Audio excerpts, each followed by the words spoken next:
At sa mga nag-iisip pa lang ng lulutuin ngayong pananghalian ay tayo'y simulan na natin sa pagpiprito ng ating tamban na nabili natin sa palengke ng halagang 50 pesos at sinamahan ko din yan ng tambakol na 4 na piraso. Sabay pitpit na tayo ng ating tanglad na ilalagay sa ating sabaw at sinamahan ko na rin ng paggayat ng ating sibuyas at meron na rin tayong luya, kalamansi at nakahingi nga tayo ng dahon ng malunggay at meron din tayong dahon ng ampalaya. Matapos sa paghiwa ng kamatis ay sunod ko na rin yung paghihimay ng ating dahon ng malunggay. At sa mga nakaka-relate ng gantong luto, alam nyo na this, pang probinsya na naman ang ating ihahanda ngayon. Kaya simulan ko na nga sa tubig, ay nilagay ko na yung ating tanglad, sabay sinamay na natin yung ating sibuyas, pati rin ang luya. Sama-sama na, pati kamatis. At syempre tatakpan natin yan at pakukuluin natin yan ng maigi. At pagkatapos, saka naman natin ilagay na yung ating isdang tambakol.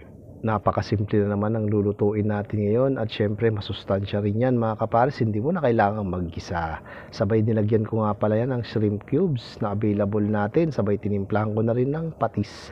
At syempre sasamahan ko na rin yan ng siling haba at tatakpan nating maigi at pagkatapos ng ilang minuto at nilagay ko na nga rin yung ating pinigang kalamansi at susunod na rin natin yung mga ating dahon-dahon ng ampalaya pati na rin ang dahon ng malunggay. At saka naman natin takpan yan ng ilang minuto at pakalipas nga niyan ay tignan nyo naman mga kapares. Nakaluto na naman tayo ng isang masarap na sinabawang isda na masustansya. At dahil may dahon niya ng ampalaya mga kapares, ay asahan nyo mapait ang sabaw. At kung may mga bata kayo dyan, huwag nyo na pong ilagay yung dahon ng ampalaya, kahit malunggay na lang po, mangantayon.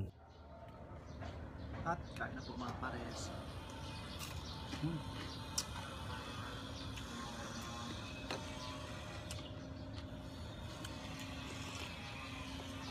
Panalo, kapait-pait.